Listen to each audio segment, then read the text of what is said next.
أعوذ بالله من الشيطان الرجيم. بسم الله الرحمن الرحيم. السلام علیکم ورحمۃ اللہ وبرکاتہ۔ سورۃ الانبیاء آیت نمبر 89 سے 94۔ ان الحمد للہ والصلاة والسلام علی رسول اللہ اما بعد۔ اعوذ باللہ السمیع العلیم من الشیطان الرجیم من ہمزہ ونفخہ ونفثہ۔ وَزَكَرِيَّا إِذْ نَادَى رَبَّهُ رَبِّ لَا تَذَرْنِي فَرْدًا وَأَنْتَ خَيْرُ الْوَارِثِينَ۔ فَاسْتَجَبْنَا لَهُ وَوَهَبْنَا لَهُ يَحْيَى وَأَصْلَحْنَا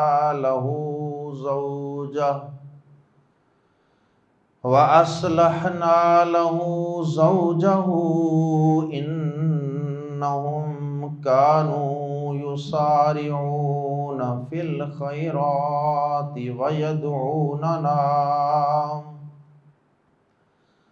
ويدعوننا رغبا ورهبا وكانوا لنا خاشعين۔ والتي أحسنت فرجها فنفخنا فيها من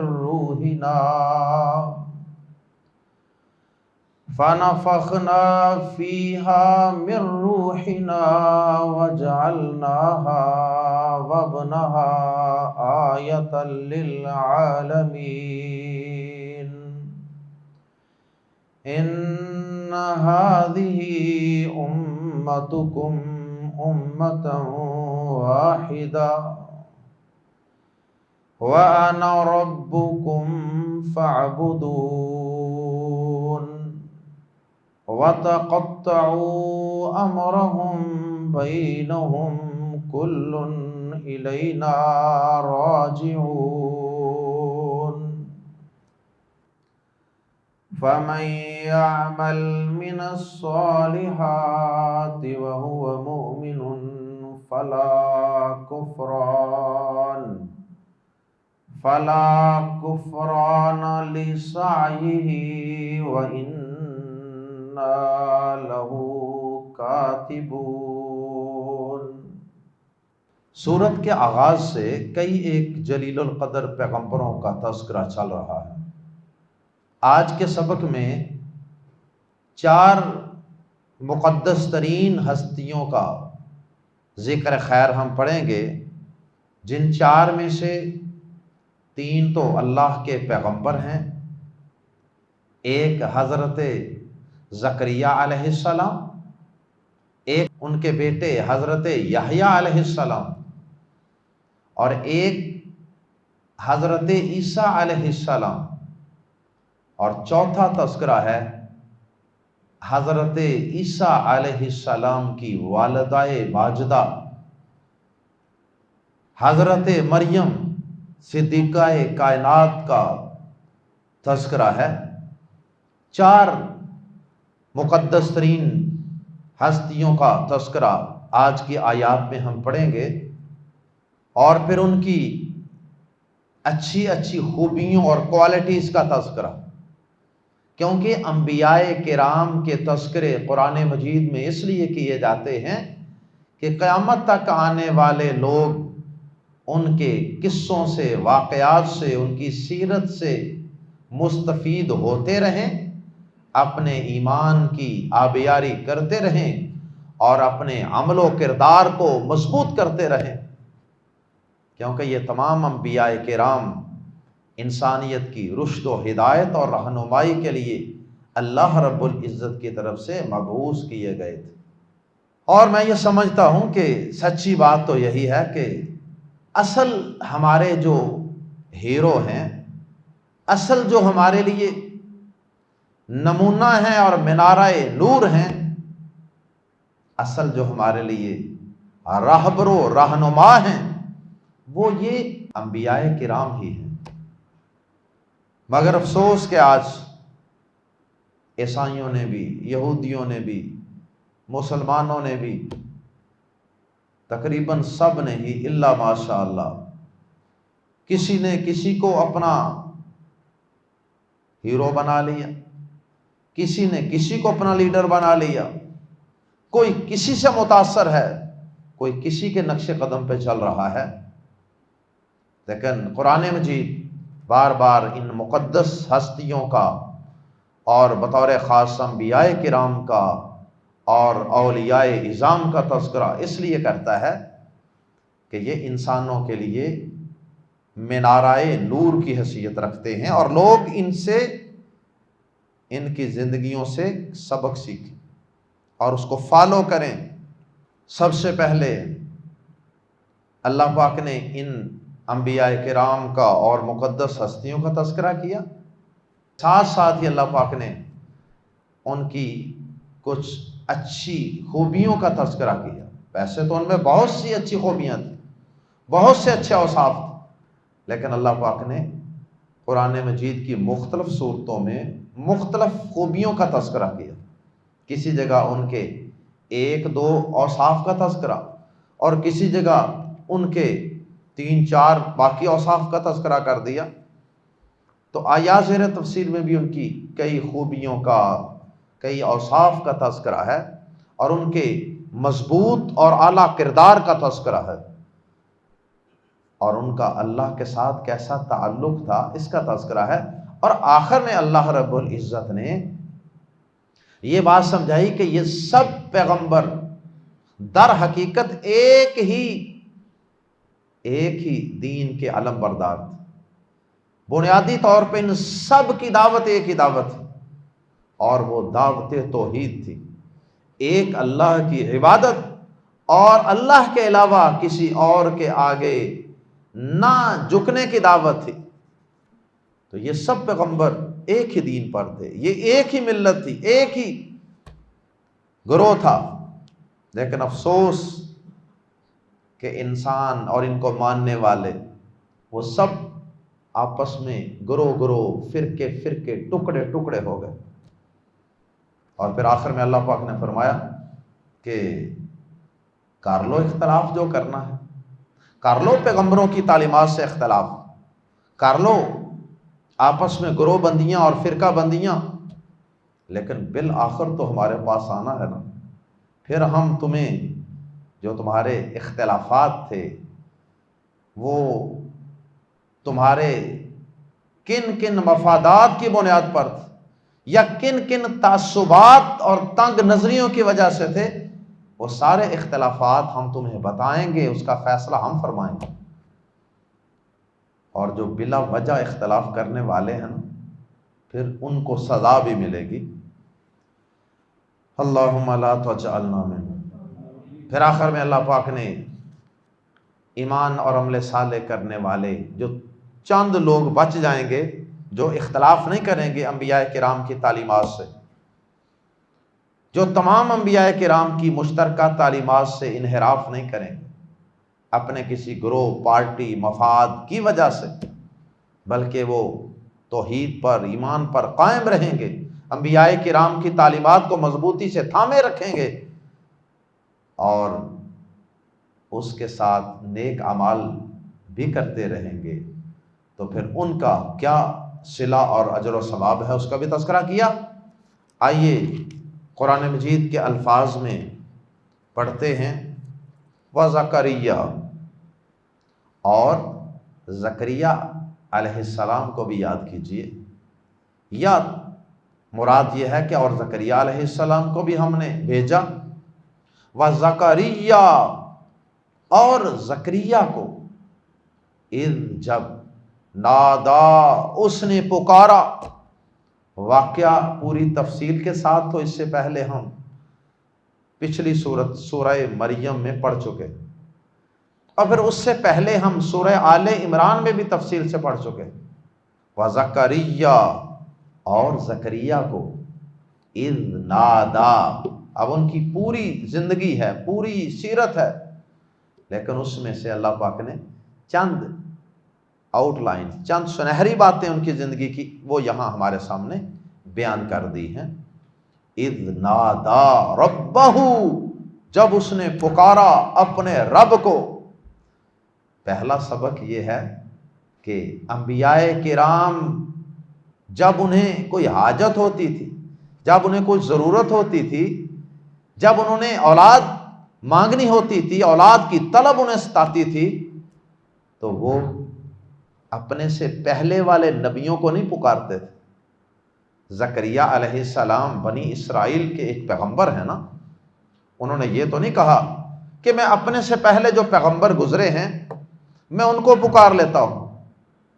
میں حضرت ابراہیم علیہ السلام کو مشکل کشائی کے لیے، اولاد کے حصول کے لیے پکار لیتا ہوں، حضرت اسحاق، حضرت یعقوب کو پکار لیتا ہوں. ایسا نہیں کیا.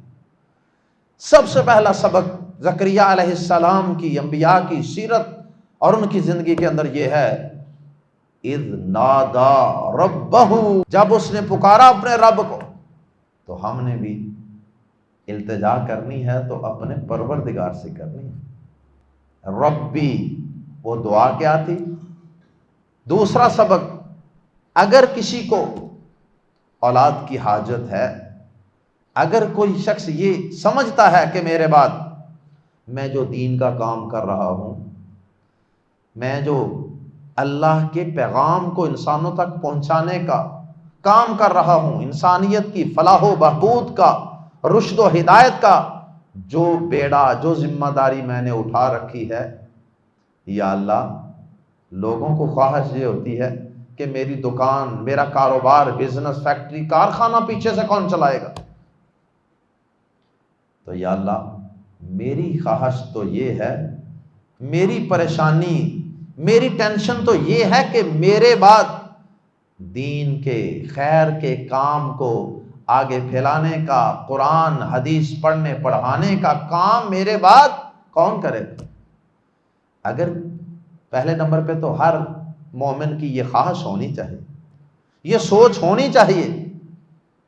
لیکن یہ سوچ تو تبھی ہوگی نا اگر وہ خود یہ کام کر رہا ہوگا، خود یہ کام کر رہا ہوگا، خیر کو آگے پھیلانے والا، پڑھنے پڑھانے والا. تو پھر ہی اس کے دل میں یہ خیال آئے گا کہ یا اللہ میری اولاد میں بھی یہ سلسلہ جاری کر دے، میری نسلوں میں یہ سلسلہ جاری و ساری کر دے. تو پھر اگر اسے اپنی اولاد میں، یا تو اس کی اولاد سرے سے ہے ہی نہیں، یا اگر ہے تو وہ بے دین ہے، تو پھر وہ ایسے حالات کے اندر کیا کرے؟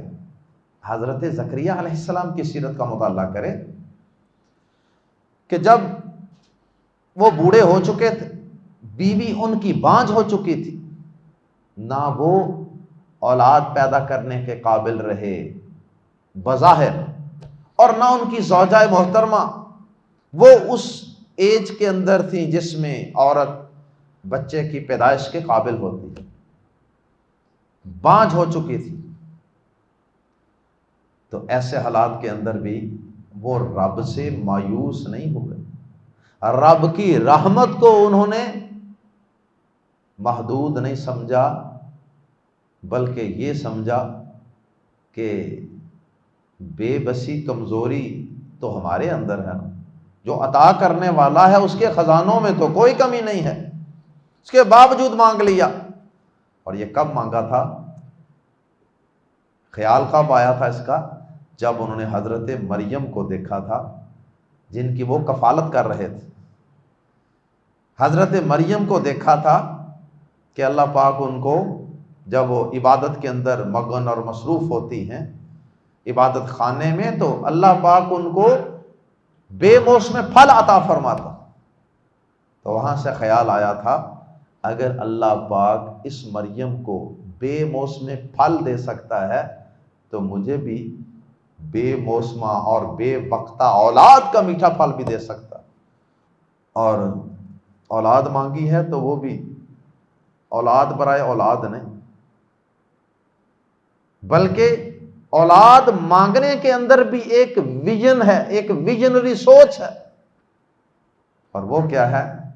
اللہ اولاد صرف چند دن چومنے چاٹنے کے لیے، گلے لگانے کے لیے نہیں چاہیے، صرف میری جائیداد وغیرہ کی کوئی وارث بنانے کے لیے مجھے اولاد نہیں چاہیے، مجھے تو اس لیے چاہیے کہ میں جو تیرے دین کا فریضہ سر انجام دے رہا ہوں اس کو آگے کوئی جاری رکھنے والا مجھے مل جائے۔ ہر مومن کی یہ خواہش ہونی چاہیے، یہ دعا ہونی چاہیے، اور ہماری دعائیں اولاد کے حصول کے لیے اکثر نامکمل ہوتی ہیں، ہم اللہ سے اولاد ہی مانگتے رہتے ہیں۔ اللہ سے جب دعا مانگیں ساتھ نیکی کی، اعلیٰ کردار کی، دین کے خدمتگار ہونے کی دعا بھی اللہ سے مانگیں۔ اور رب ہب لی من الصالحین، ابراہیم علیہ السلام نے بھی جب بڑھاپے میں اولاد مانگی تھی تو ساتھ یہ کہا تھا کہ یا اللہ نیک صالح اولاد چاہیے۔ تو یہاں زکریہ علیہ السلام بھی اللہ سے دعا مانگ رہے ہیں، مانگ اللہ سے رہے ہیں، اور مانگ اس وقت رہے ہیں جب بظاہر کوئی آثار نہیں ہے، اور پھر مانگ رہے ہیں تو ایسی اولاد مانگ رہے ہیں جو دین کے مشن کو، تبلیغ کو آگے جاری رکھے۔ اور ربی، اے میرے رب، لا تذرنی، مجھے لا تذر، نہ چھوڑنا، نی مجھے، فردن، فردن، فرد، تنہا، اکیلا، رب لا تذرنی فردا، اے میرے رب مجھے اکیلا نہ چھوڑو، مجھے اکیلا نہ چھوڑ، وَأَنْتَ، اور تو خیر الوارثین، سب وارثوں سے بہتر ہے، سب وارثوں سے بہتر ہے۔ وارث کیا ہوتا ہے؟ کسی چیز کا کوئی مالک ہو اور وہ جب فوت ہو جائے تو اس کی جو ملکیت ہے اس کا جو نیا مالک بنتا ہے اس کو کہتے ہیں کہ یہ پہلے شخص کا کیا ہے؟ وارث۔ جیسے باپ فوت ہوتا ہے، اس کی جتنا اثاثہ، جتنی اس کی جائیداد ہوتی ہے، اس سب کا نیا مالک اس کا بیٹا، اس کی بیٹیاں، اس کی اولاد بن جاتی ہیں، اس کی بیوی بن جاتی ہیں، تو وہ سب وارث کہلاتے ہیں۔ اللہ اکبر۔ اب انبیاء کرام کی دعائیں بھی کیا کمال دعائیں، کہ جب وہ اللہ پاک سے کچھ مانگتے ہیں نا، جس طرح کی اللہ سے التجا کرتے ہیں نا، اس سے ملتی جلتی اللہ پاک کی صفات کا بھی تذکرہ کرتے ہیں۔ اللہ پاک سے دعا کرتے وقت کچھ وسیلے ڈالنا، کچھ چیزوں کو ذریعہ بنانا دعا کا، یہ جائز ہے، اور کچھ چیزوں کا وسیلہ وہ قرآن و سنت سے ثابت نہیں ہے۔ تو اب کسی پیغمبر نے کبھی بھی کسی شخص کا وسیلہ نہیں اندر ڈالا، کسی پیغمبر نے۔ پورا قرآن پاک پڑھ لیں شروع سے لے کے آخر تک، قرآن مجید نے کسی پیغمبر کی کوئی ایسی دعا بیان نہیں کی، کسی اپنے عباد الرحمن کی، اولیاء اللہ کی، جتنے بھی اچھے نیک صالح لوگ آئے ہیں، اصحاب کہف ہیں، عباد الرحمن ہیں، یا جہاد کرنے والے کئی نبیوں کا تذکرہ بھی آیا، لیکن کسی پیغمبر نے کسی شخص کا وسیلہ نہیں ڈالا۔ آپ کو انبیاء کرام کی دعائیں ملیں گی، شروع ہی کہاں سے ہوتی ہیں؟ اور ربی، اور ربی، رب کا لفظ سب سے پہلے، اللہم، اللہ سے شروع ہوں گی، رب سے شروع ہوں گی، ربنا، ربنا آتنا، ربنا ظلمنا، تو یہ کیا ہے؟ ربی۔ ہاں، تو یہ جو وسیلہ ہے کسی شخصیت کا وسیلہ، اس کا کوئی ثبوت نہیں قرآن و سنت میں نے ایک مثال عرض کی ہے۔ اسی طرح کچھ چیزوں کا وسیلہ ناجائز ہے اور کچھ چیزوں کا وسیلہ جائز ہے۔ جائز وسیلے اختیار کرنے دعا کے اندر، ان میں سے ایک وسیلہ یہ ہے کہ اللہ پاک سے اس کے اچھے اچھے اوصاف کا حوالہ اور ریفرنس دے کر ان کا وسیلہ اختیار کر کے دعا کرنا، اللہ کو پکارنا۔ یا حیو یا قیوم، یہ اللہ کی صفتیں ہیں۔ یا حیو یا قیوم برحمتک استغیث، میں تیری ہی رحمت کا امیدوار ہوں، یہ وسیلہ ہے۔ اور انبیاء کرام کی دعاؤں پہ غور کریں گے تو آپ کو اللہ تعالیٰ کی اکثر صفات کا تذکرہ ملے گا۔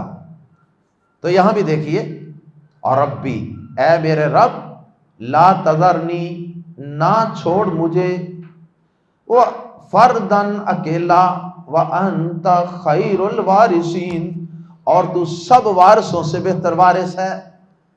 یہ گویا کہ اشارہ بھی کر دیا کہ اللہ وارث کی تو مجھے ضرورت ہے نا، میری یہ خواہش ہے کہ میری اولاد میں سے کوئی اس مشن کو، تیرے دین کی تبلیغ کے مشن کو تھام لے، اس کو جاری رکھے، ورنہ تو میری اولاد کا محتاج نہیں ہے اپنے دین کے کام کے لیے۔ تو میری اولاد کے بغیر بھی اپنے دین کا کام جاری رکھ سکتا ہے، رکھوا سکتا ہے، اس لیے کہ ہر چیز کا اصل وارث وہ اللہ پاک ہی ہے۔ ہر ایک نے چلے جانا ہے، پیچھے صرف اللہ نے رہنا۔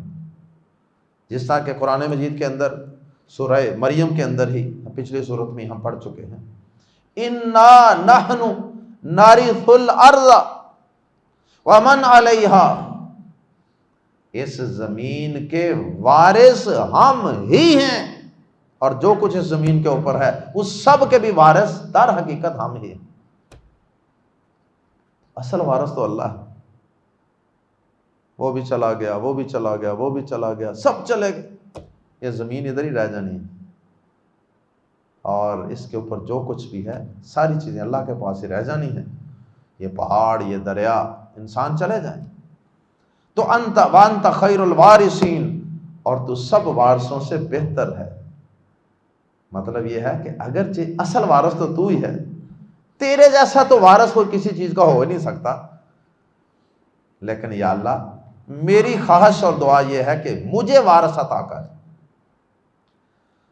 اللہ اکبر۔ ایوب علیہ السلام نے کیا کہا؟ انی مسنی الضر وانت ارحم الراحمین۔ انہوں نے اپنی دعا کی مناسبت سے رحم کی اپیل کرنے کے لیے کیا کہا؟ اللہ پاک کی صفت کا تذکرہ کیا، ارحم الراحمین۔ اور انہوں نے وارث ہونے کی دعا مانگی تو اللہ پاک کی وارث ہونے کی صفت کا تذکرہ کیا، انت خیر الوارث۔ اللہ اکبر۔ اور حضرت یونس علیہ السلام کی بھی دعا ہم پیچھے پڑھ چکے ہیں، انہوں نے بھی لا الہ الا انت سبحانک، کیونکہ ان سے غلطی ہوئی تھی نا، تو اسی مناسبت سے انہوں نے اللہ تعالیٰ کو ہر عیب سے پاک قرار دے دیا۔ تیرے اندر کوئی نقص نہیں ہے، باقی سب میں کوئی نقص ہو سکتا۔ فاستجبنا، فا تو استجبنا، ہم نے دعا قبول کی۔ کچھ اللہ کے نیک بندے جن کی دعائیں اللہ بڑی قبول کرتا ہے، ان کو کہا جاتا ہے مستجاب الدعوات۔ دعوات دعاؤں کو کہتے ہیں نا، دعوات، اور مستجاب جس کی دعا قبول کی جائے۔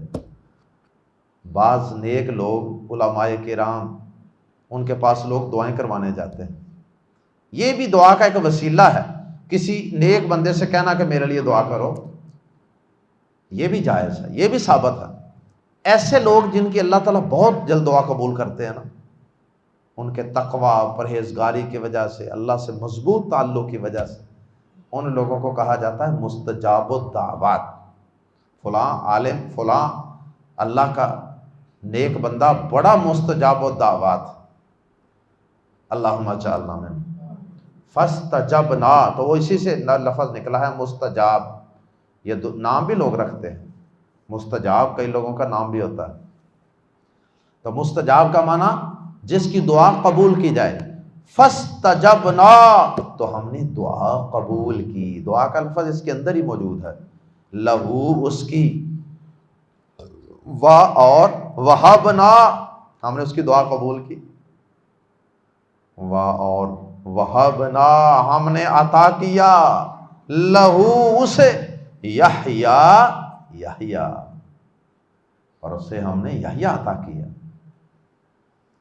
تو اس سے پہلے ہم پڑھ چکے ہیں کہ اللہ پاک نے ان کا نام بھی خود رکھا تھا اور کہا تھا کہ اس سے پہلے یہ نام پوری کائنات میں کسی کا نہیں تھا.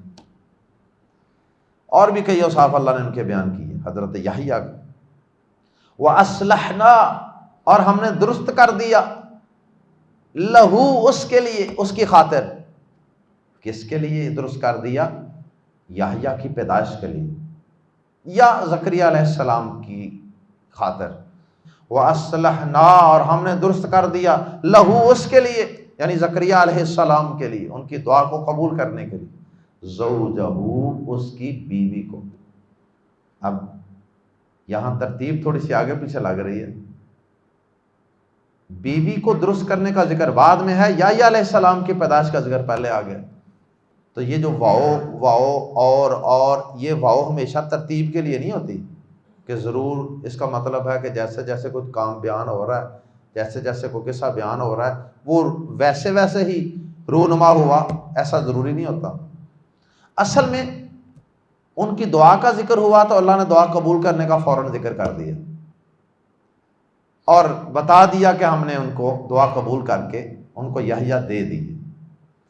اب رہا یہ سوال کہ بڑھاپے کے اندر بانجھ بیوی سے بیٹا کیسے پیدا ہو گیا، اس کا جواب بعد میں دے دیا. کام تو وہ پہلے ہی ہوا تھا لیکن اس کا ذکر بعد میں کیا. وَأَصْلَحْنَا لَهُ زَوْجَهُ، تو کیا ہم اس کی بیوی کو درست نہیں کر سکتے تھے؟ بیٹے کی پیدائش کے قابل نہیں بنا سکتے؟ وہ ہم نے بنا دیا. اِنَّهُمْ بے شک وہ کانو تھے، یساریون جلدی کرنے والے، فی الخیرات نیکیوں میں. کون؟ انہم کون؟ بے شک وہ. کن تین ہستیوں کا یہاں ذکر آیا؟ حضرت زکریا علیہ السلام، ان کی زوجہ محترمہ اور حضرت یحییٰ، پوری فیملی اور پورے خاندان کا ذکر. تو فرمایا انہم بے شک وہ کانو تھے، یساریون فی الخیرات نیکیوں میں جلدی کرنے والے.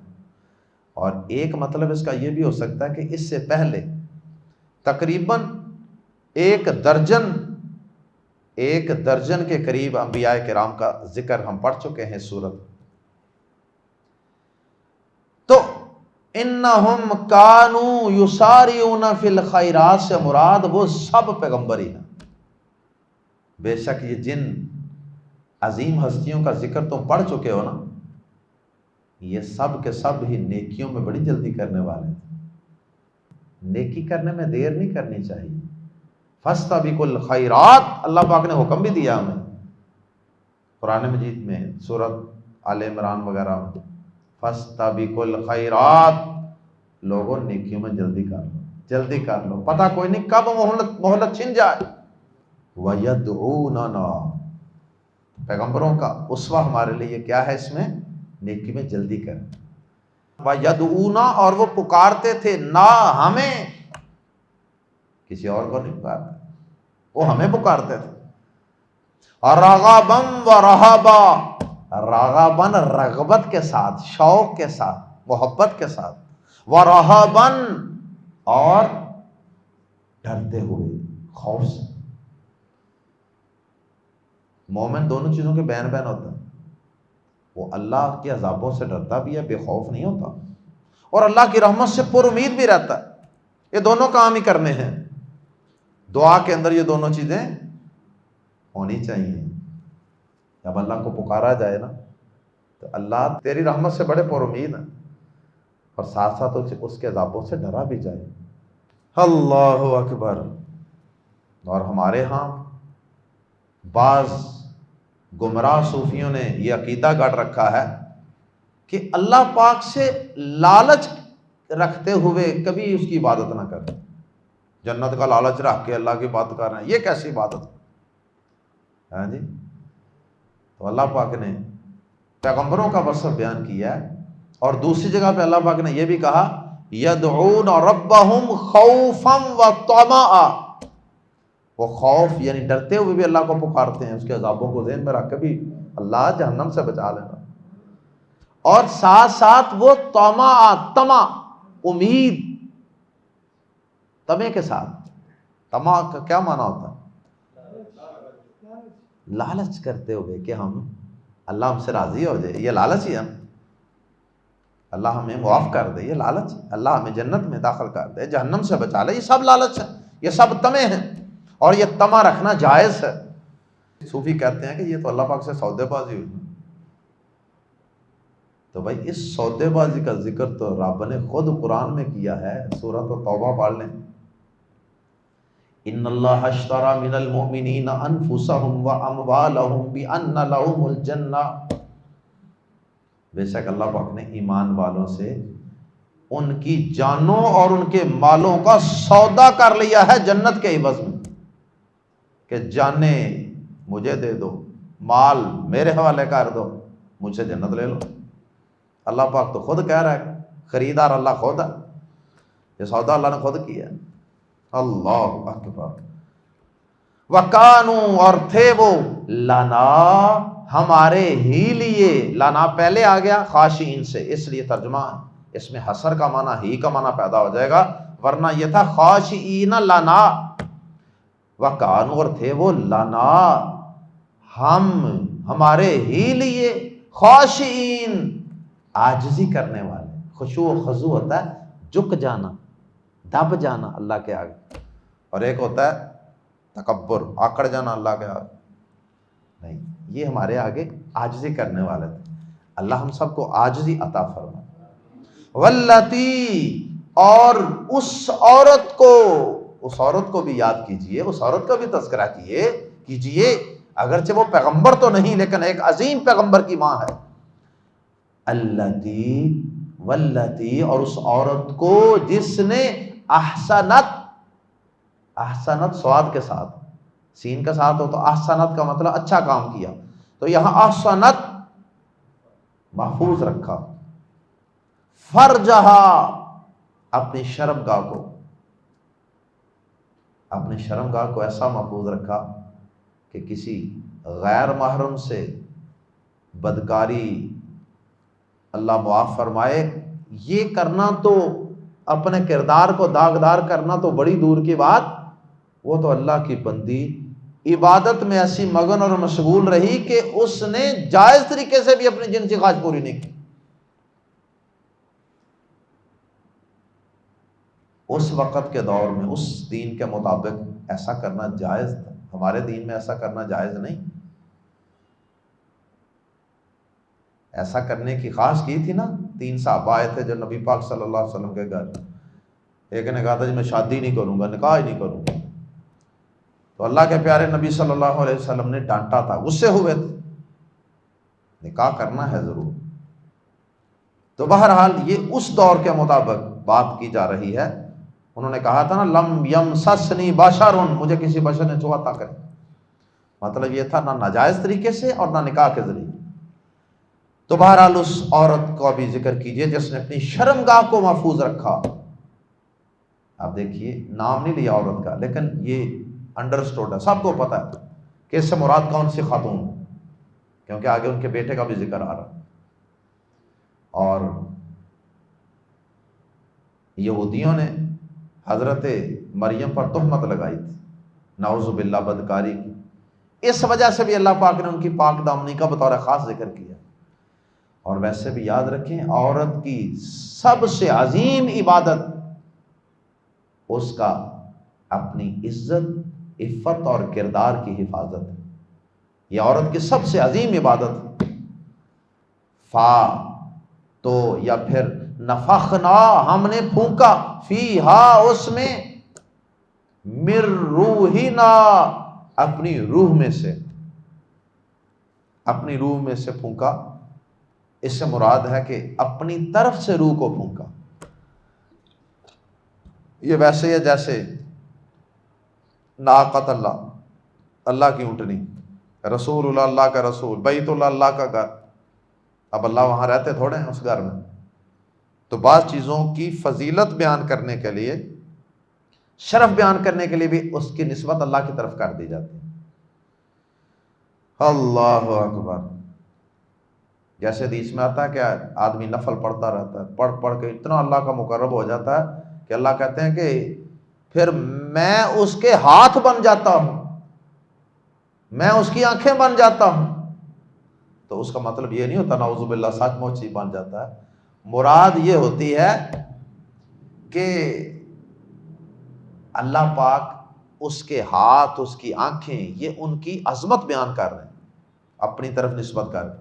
تو یہاں اللہ کی روح سے مراد یہ نہیں ہے کہ نعوذ باللہ وہ اللہ ہیں، بلکہ یہاں مراد یہ ہے کہ اللہ نے اپنی طرف سے اس میں حضرت مریم ایک روح پھونکی، اور اس طرح انہوں نے اللہ پاک نے حضرت مسیح کو پیدا فرما دیا. اگر کوئی ضد کرے کہ نہیں جی دیکھیں صاف قرآن مجید میں، آپ کی کتاب میں یہ لکھا ہوا ہے کہ میں نے اپنی طرف سے روح پھونکی، تو پھر وہ اللہ ہوئے حضرت عیسیٰ. تو پھر ان کو کہیں کہ اسی قرآن مجید کے اندر ایک آیت ہے سورہ سجدہ میں، اس کا بھی پھر جواب دے دیجئے. اس میں اللہ پاک نے تمام انسانوں کے متعلق یہ کہا ہے کہ میں نے انسان میں اپنی روح پھونکی. تو پھر تو سارے انسان ہی الہ اور معبود ہو گئے، خدا ہو گئے، سارے انسان ہی ہو گئے نا پھر. اچھا وہ آیت کیا ہے اس کی طرف بھی توجہ فرما لیں. سورہ سجدہ، بدا خلق الانسان من طین ثم جعل نسلہ من سلالۃ من ماء مہین ثم سواہ ونفخ فیہ من روحہ، اور اس نے اپنی روح کو پھونک دی انسان میں. اس کا بھی مطلب اگر وہ والا مطلب لیں گے جو حضرت عیسیٰ کے لیے لیا ہے تو پھر تو سارے انسان الہ ہو گئے، معبود ہو گئے، تو عبادت کرنے والا پھر کون رہا؟ تو اس کا مطلب ہے کہ سورہ سجدہ کی آیت کا اور سورۃ الانبیاء کی آیت، دونوں جگہ اس سے مراد یہ ہے کہ اپنی طرف سے روح پھونکی ان کو پیدا کرنے کے لیے. وَجَعَلْنَا، اور ہم نے بنا دیا، اسے یعنی حضرت مریم کو، وَابْنَهَا، اور اس کے بیٹے کو، آیتاً، ایک عظیم نشانی، تنوین کی وجہ سے ہم ترجمہ کر رہے ہیں عظیم نشانی، للعالمین، جہانوں کے لیے، تمام جہانوں کے لیے ہم نے ان کو عظیم نشانی بنا دیا. ان هذه امتکم، بے شک یہ ہے تمہاری امت. اور امت کا لفظ قرآن مجید میں دین کے لیے بھی استعمال ہوا ہے، جیسے سورہ زخرف کی آیت نمبر 22 میں ہے انا وجدنا آباءنا علی امت. کافروں کا قول اللہ نے نقل کیا ہے، وہ کہتے تھے ہم نے پایا ہے اپنے آباء و اجداد کو علی امت، اس امت پر نہیں، اس دین پر مراد. بھائی جس دین پر ہم چل رہے ہیں نا، ہم نے اپنے بڑوں کو اسی پر پایا. تو امت کا لفظ دین کے لیے بھی استعمال ہوتا ہے. اللہ اکبر. ان هذه امتکم امتا واحدہ، بے شک یہ تمہاری امت جو ایک ہی امت ہے، یا اس کا ترجمہ کریں گے بے شک یہ ہے تمہارا دین ایک ہی دین. هذه سے مراد یہ جتنے انبیاء پیچھے گزرے ہیں نا جن کا ذکر ہوا، وہ تمام انبیاء کرام کہ ان سب کا ایک ہی دین تھا. مراد یہ ہے سارے نبیوں کا دین ایک ہی تھا. وَأَنَا رَبُّكُمْ، اور میں تمہارا رب ہوں. فَاعْبُدُونِ، پس عبادت کرو. نون کے نیچے زیر بتا رہا ہے کہ آخر میں چھوٹی آ تھی جو حذف ہو گئی ہے. فَاعْبُدُونِی تھا اصل میں، پس عبادت کرو میری، میں ہی تمہارا رب ہوں. نبی پاک صلی اللہ علیہ وسلم کا بھی فرمان ہے الانبیاء اخوۃ. آپ نے فرمایا کہ نبی جو ہے نا سارے وہ الاتی بائی ہیں. الاتی بائی کا مطلب ہوتا ہے جن سب کی مائیں مختلف ہوں باپ ایک ہی ہو، ان کو الاتی بائی کہتے ہیں. نبی پاک صلی اللہ علیہ وسلم کا فرمان ہے صحیح بخاری میں الانبیاء اخوۃ لعلات امہاتہم شتیٰ ودینہم واحد. ہم انبیاء کی جماعت الاتی بائی ہیں جن کی مائیں مختلف ہیں اور ان کا دین ایک ہی ہے. مطلب کہ تھوڑا بہت احکامات میں فرق ہو سکتا ہے، نماز پڑھنے کا طریقہ اور دیگر چیزیں، لیکن بنیاد سب کی توحید ہے، آخرت ہے، سچ ہے، ایمانداری ہے، وعدے کو پورا کرنا ہے، یہ بنیادی چیزیں سیم ہیں۔ وَتَقَطَّعُوا، اور وہ ٹکڑے ٹکڑے ہو گئے، امرہم، اپنے معاملے میں، یعنی اپنے دین میں۔ ان کی جو قومیں تھیں نبیوں کی، وہ امتی پھر کٹ گئے، ٹکڑے ٹکڑے ہو گئے، امرہم۔ بعض نے یہ بھی ترجمہ کیا، اور انہوں نے اپنے کام کو، اپنے دین کو کاٹ دیا، بینہم، آپس میں ٹکڑے ٹکڑے ہو گئے، کوئی فرقے کے نام پہ، کوئی فقہ کے نام پہ، کوئی تصوف کے نام پہ، کوئی سیاست کے نام پہ، کوئی کسی نام پہ، الگ الگ سلسلے، لڑیاں بنائی ہوئی ہیں۔ مسلمانوں کے اندر بھی یہ سلسلہ آ گیا، اگرچہ یہاں مراد تو بنی اسرائیل ہیں، کیونکہ بنی اسرائیل کے پیغمبروں کا ذکر آ رہا ہے، لیکن ضمناً ہم مسلمان بھی ان کے نقش قدم پر چل رہے ہیں۔ وہ 72 فرقوں میں بٹے تھے اور ہم 73 میں۔ کل الینا راجعون، چاہیے تو یہ تھا نا کہ سب نبیوں کی مشترکہ تعلیمات کو سب مضبوطی سے تھام لیتے، اللہ کی توحید پر ڈٹ جاتے، لیکن انہوں نے سب کی تعلیمات کو اپنانے کے بجائے کوئی ادھر کو چل پڑا، کسی نے ادھر کو رستہ اختیار کر لیا، کوئی ادھر کو چل پڑا۔ فرمایا کل الینا راجعون، سب ہماری طرف لوٹنے والے ہیں۔ دیکھی جائے گی، پھر کر لو جو پیغمبروں کی تعلیمات سے اختلاف کرنا ہے، کر لو، فرقہ بندیاں کر لو، ٹکڑے ٹکڑے ہو جاؤ، بالآخر ہمارے پاس ہی آنا۔ اللہ اکبر۔ سورہ زمر آیت نمبر 46 میں اللہ پاک فرماتے ہیں قُلِ اللَّهُمَّ فَاطِرَ السَّمَاوَاتِ وَالْأَرْضِ عَالِمَ الْغَيْبِ وَالشَّهَادَةِ، کہہ دیجئے اے اللہ آسمانوں اور زمین کو پیدا کرنے والے، ہر چھپی اور کھلی کو جاننے والے، انت تحکم بین عبادک فیما کانوا فیہ یختلفون، تو ہی اپنے بندوں کے درمیان اس چیز کا فیصلہ فرمائے گا جس میں وہ اختلاف کیا کرتے تھے۔ اب آخری آیت میں اللہ رب العزت نے ان مختلف گروہوں میں بٹ جانے والے لوگوں میں سے وہ لوگ جو کسی نہ کسی حد تک کسی خیر پر قائم ہیں، کسی نیک عمل پر قائم ہیں، کسی صحیح عقیدے پر، ایمان پر قائم ہیں، اللہ رب العزت نے فرمایا کہ ان کے نیک اعمال کی بھی ناقدری نہیں ہوگی۔ جتنا کوئی اچھا عمل کرے گا اللہ پاک اسے بدلہ ضرور عطا فرمائے گا۔ جو گروہ تو زیادہ ہی گمراہ ہوگا، اس کا عقیدہ ہی صحیح نہیں، اس کا ایمان ہی درست نہیں، اس کے اعمال بالکل سنت کے اور انبیاء کرام کے مشن اور رستے کے خلاف ہیں، اس کے تو نامہ اعمال پر کراس لگا دیا جائے گا، سارے عمل ضائع ہو جائیں گے۔ لیکن جس کے اعمال میں ایسی کوئی بڑی غلطی نہیں ہے، چھوٹی کمیاں کوتاہیاں غلطیاں ہیں، لیکن عقیدہ درست ہے، ایمان درست ہے، اور بنیادی منہج اعمال صالحہ کے متعلق وہ درست ہے، تو اللہ پاک فرماتے ہیں کہ ان کی جتنی نیکیاں ہوں گی ہم ان کو ضائع نہیں کریں گے، ان کی ناقدری نہیں ہوگی، ان کی وہ نیکیاں نامہ اعمال میں لکھی جا رہی ہیں اور انہیں اس کا صلہ دیا جائے گا۔ فمن، پس جو شخص یا عمل نیک اعمال کرے، فمن، پس جو شخص یا عمل کرے، من الصالحات، نیک اعمال، فمن یعمل من الصالحات، پس جو بھی شخص، جو کوئی شخص نیک اعمال کرے، وہ اس حال میں کہ ہوا وہ مومن ہو، واو کا ترجمہ یہاں اور بھی ہو سکتا ہے، اور وہ مومن ہو، یا ترجمہ کر سکتے ہیں اس حالت میں کہ ہوا مومن، وہ مومن ہو، اس کا ایمان اللہ پر، آخرت پر، نبیوں پر، فرشتوں پر وہ بالکل ٹھیک ہو۔ یہ نہیں کہ اس کی موجودگی میں نیا پیغمبر آ چکا ہے، آخری پیغمبر آ چکا ہے اور وہ اس پیغمبر پر ایمان ہی نہیں لاتا، پھر نہیں۔ ہاں ہر نئے سے نیا جو آخری پیغمبر ہے، اس دور کا جو آخری پیغمبر ہے، اس پر وہ ایمان بھی رکھتا ہے۔ فلا تو نہ کفرانہ، کفران کا معنی کفر، نہ شکری نہ قدری، فلا کفرانہ، بس کوئی نہ قدری نہ ہوگی، لی کے لیے، یا کی، سعی کوشش ہی اس کی، فلا کفران لسعیہ، تو اس کی کوشش کی کوئی نہ قدری نہیں کی جائے۔ یہ نہیں ہوگا کہ نہ قدری کی جائے، اس کی کوشش کو ضائع کر دیا جائے۔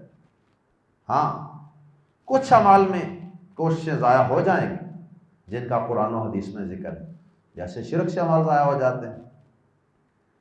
وَإِنَّا، اور یقیناً ہم، لہو، اس کے لیے، کاتبون، لکھنے والے ہیں۔ اس کے نامہ اعمال میں بھی نیکیاں لکھنے کا سلسلہ جاری ہے، اس کی نیکیاں لکھی جائیں گی۔